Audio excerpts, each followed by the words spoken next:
encore une fois de plus. La fois dernière, nous avons mentionné que nous étions en train de mettre en incubation, c'était 48 œufs. Sur les 41 œufs, il a ressorti que plus de la moitié étaient des œufs non fécondés lors de notre dernière opération de mirage. Mais nous avons eu quelques œufs fécondés qui ont commencé l'éclosion dès aujourd'hui. Vous pouvez le voir et vous pouvez constater. Voilà. Nous avons déjà des 3 poussins qui seront sortis sur une d'œufs. Voilà. Donc, par exemple, ce poussin, nous avons eu ce poussin, c'était cette nuit. Voilà, les poussins. Ce sont des poussins pantalonnés.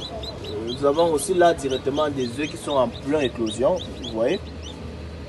Et les coquilles sont percées, la coquille, oui, elle est percée. Donc c'est le poussin qui cherche à sortir. Si vous mettez par exemple à l'oreille, vous allez comprendre des cris des poussins. Et lorsque vous touchez par exemple cet œuf, vous comprenez les battements à l'intérieur. Nous avons là plusieurs œufs qui sont percés. Voilà, voilà, voilà. L'éclosion commence au 21e jour et le retard c'est mardi 23 jours. Voilà, par exemple celui-ci. Vous avez là la coquille qui est percée. Cette coquille, elle est percée. Alors n'oubliez pas de vous abonner et d'activer la cloche de notification pour ne manquer aucun de nos vidéos.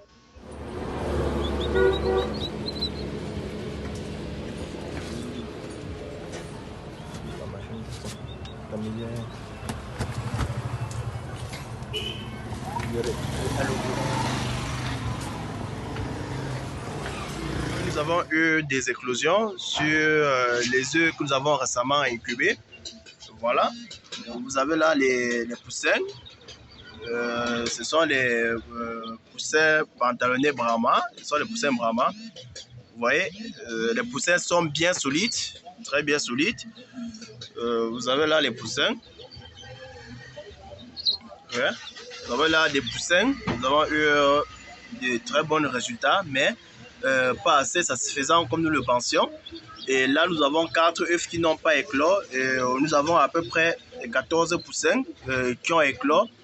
Et 4 œufs qui n'ont pas éclos. Donc, sur les 18 œufs, nous avons eu 14 éclosions et 4 œufs qui n'ont pas éclos. Maintenant, ce qui reste à faire, la troisième étape maintenant, c'est de faire ce qu'on appelle l'autopsie des œufs. Parce que là, vous pouvez constater, nous avons effectué le mirage de cet œuf.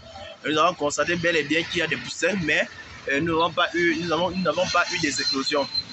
À quoi nous servira l'autopsie des œufs? L'autopsie des œufs nous servira à examiner la cause exacte ou encore ce qui s'est réellement passé avant que cet œuf n'a pas éclos.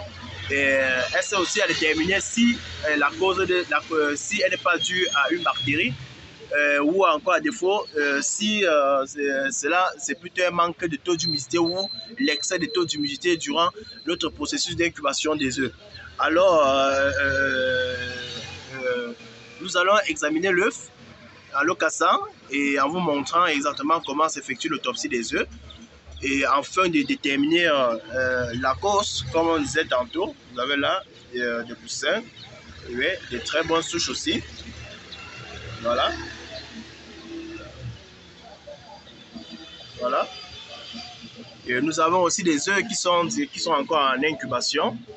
Nous avons des œufs qui sont en incubation. Vous pouvez constater, lorsque nous balançons le chariot, nous avons des œufs qui sont encore en incubation là, jusqu'au niveau du haut.